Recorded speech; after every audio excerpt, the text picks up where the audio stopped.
Hi, this is Spencer Colgan from Spencer Colgan's Wallpaper. And we're in a room where we remove the wallpaper and we're almost done with the prep. It's an extensive process because the walls were never in any good shape to begin with. And if you're a perfectionist like I am, even if the customer wants a shoddy, don't worry too much about it. I don't want to put my name on that, especially when I'm making videos. So the walls are coming out really well. So in this type of work, you the professional and you the do-it-yourselfer, don't rush the job and just say, the heck with it, it's good enough. Here's how you perfect the job. So we removed the wallpaper and then the walls were wet, right? You have to let them dry overnight with the air on. It is literally 82 degrees in here right now and the humidity is really high, not conducive to what we're doing. So the wallpaper's been removed, the walls dried, then we put an oil-based primer to arrest the effects of the water-soluble glue that's inevitably on the wall. Whenever you remove wallpaper, you will have glue on the wall. When you get off the majority of it by scraping it off with a plastic scraper, so you don't damage the walls, you'll still have a residue of glue. So the way you do that is, and I correct myself from the other day, I made a video, I took it offline, it was a really good video, but it had a mistake in it. What you want to put over the glue is alcohol-based primer, oil-based primer, or guards. Guards does not, I don't know what the makeup of guards is, but I have all the products here. That's a really good product too. Those three you want to use to go over the glue. After that dries, especially oil-based, 24 hours. I like oil. I mean, 20 years ago, that's all there was to go over this stuff, I think. But now you have these products, but they both smell, really. Guards does not smell, but the Kills does, the oil-based Kills, but it makes the walls perfect, especially when it dries. You get a nice smooth finish over which you can put your joint compound. So now, we did that. We removed the wallpaper, covered the glue with primer, that dried.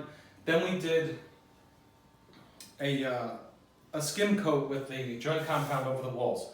We're almost there.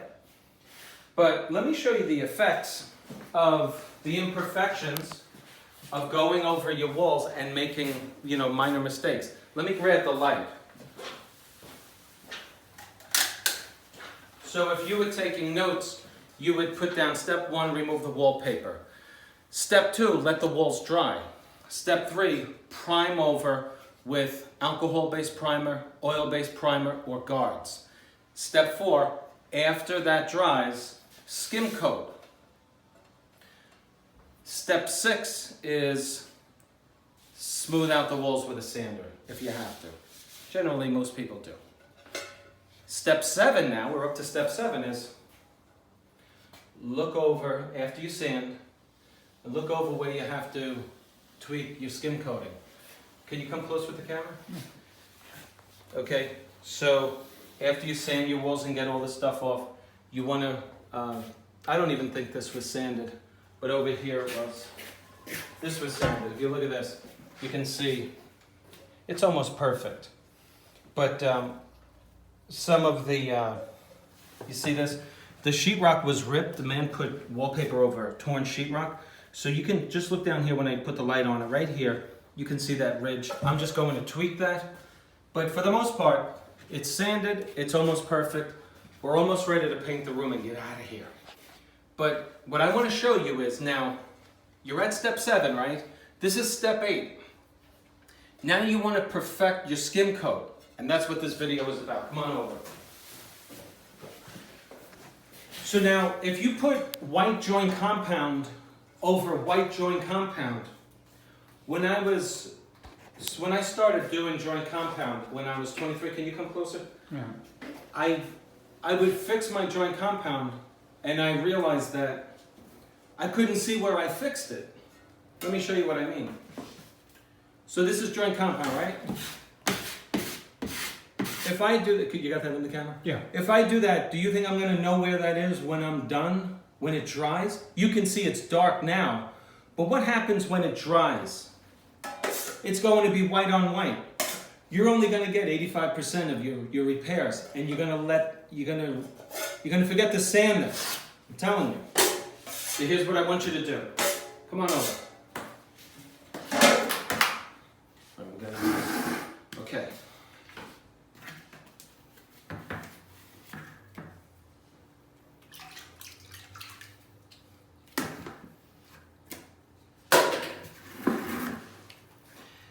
This is ready mix joint compound.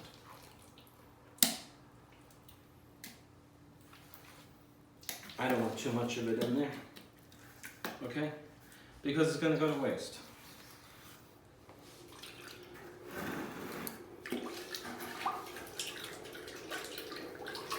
You always want to have a wash bucket for your hands or whatever, because you need it. Now, you're going to use fast drying mud. 20-minute is sufficient for what we're doing. Don't get 5, don't get 45, don't get 90, get 20. So now, can you come closer, please? Well, it cuts you out of the frame. I don't care. Okay. I want them to see what I'm doing. This is about 25% filled, okay? So, I'm just going to guesstimate the proportion, all right? I'm going to add this. What does this do? This makes my joint compound dense. It prevents it from shrinking very much. It's a harder application on the wall, okay? Joint compound alone is very soft. If you take your fingernail, you can scratch it. Now this isn't diamond plaster that gets hard as a rock. You can't even scratch it with a key. This makes it more dense and prevents shrinkage, and also accelerates the hardening of the material, and that's what we want to do. So now I put that in there. Now watch this. Remember when I said, now you can bring it up to me. Remember when I said that you're not going to be able to see? This is common food color, okay? Put a couple of drops in water, and I want to show you the repairs that come about as a result. You can see them after you're done, all right? And that's the point of this. This is plugged in.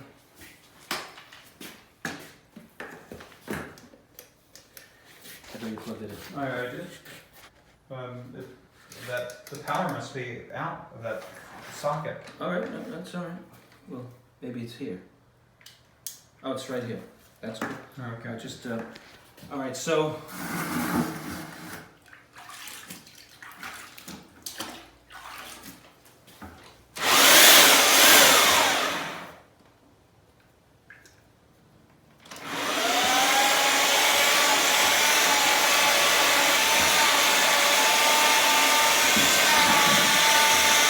Bring them right into the bucket, all right? Yeah. I'm going to show you the consistency that you want with your joint compound and your mud mix for these repairs. What's going on?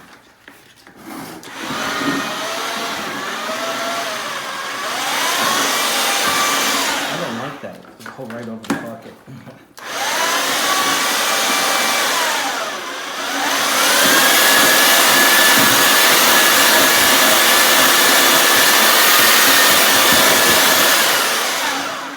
Okay, very good.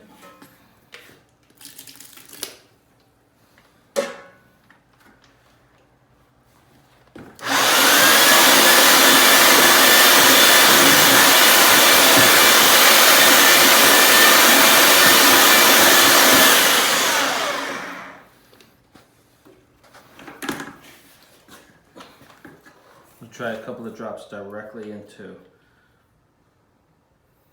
the mix.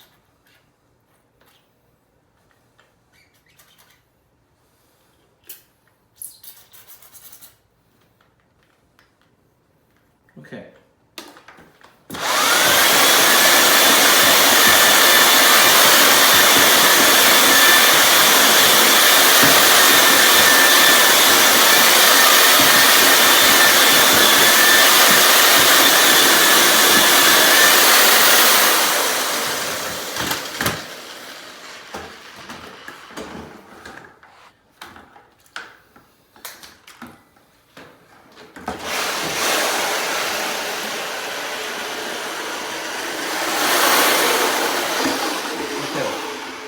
So now,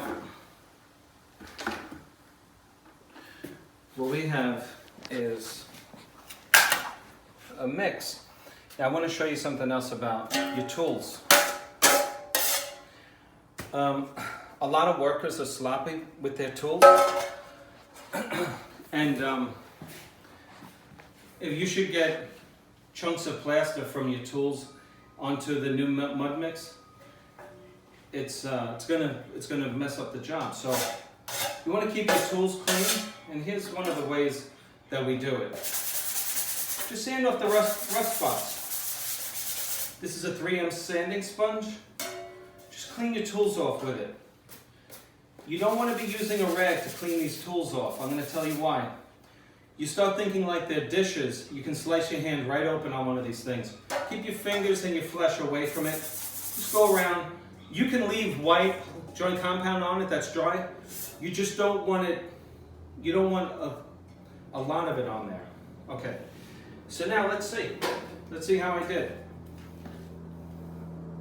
Now you may not be able to see this in the video, but it's definitely discolored to the point where I'm going to be able to recognize repairs. Watch this. Now you can hold the camera and you can hold the light at the same time on the wall where I'm going to do this. Just put that on, press that button on. All right, give me, yeah, put on, excellent, excellent. Okay, so we have our colored compound, right? Let's just see.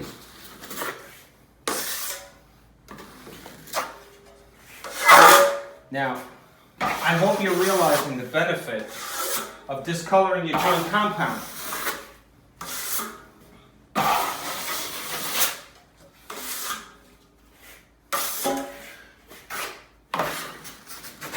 If you wanted to put more in it, you could, but I'm afraid you'll put too much. Here's the other thing. If you use red, it's going to bleed through the paint. Food coloring from the dollar store or from your supermarket, it's sufficient for you to know where are the repairs that you have to go back to repair. Do you understand why we're doing this? This is already skimmed. Okay, it's already skimmed. But it's not perfect. To perfect it, I got to do it one more time. If I do it with white, the same color as the undercoat, I'm not going to know where to go around with my sander and tweak it. But because it's discolored, I said, oh, there's a repair, there's a repair. Do you see what I mean? It makes it a heck of a lot easier.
Now, just bring the light close. Let them see that it has a blue hue to it. Okay?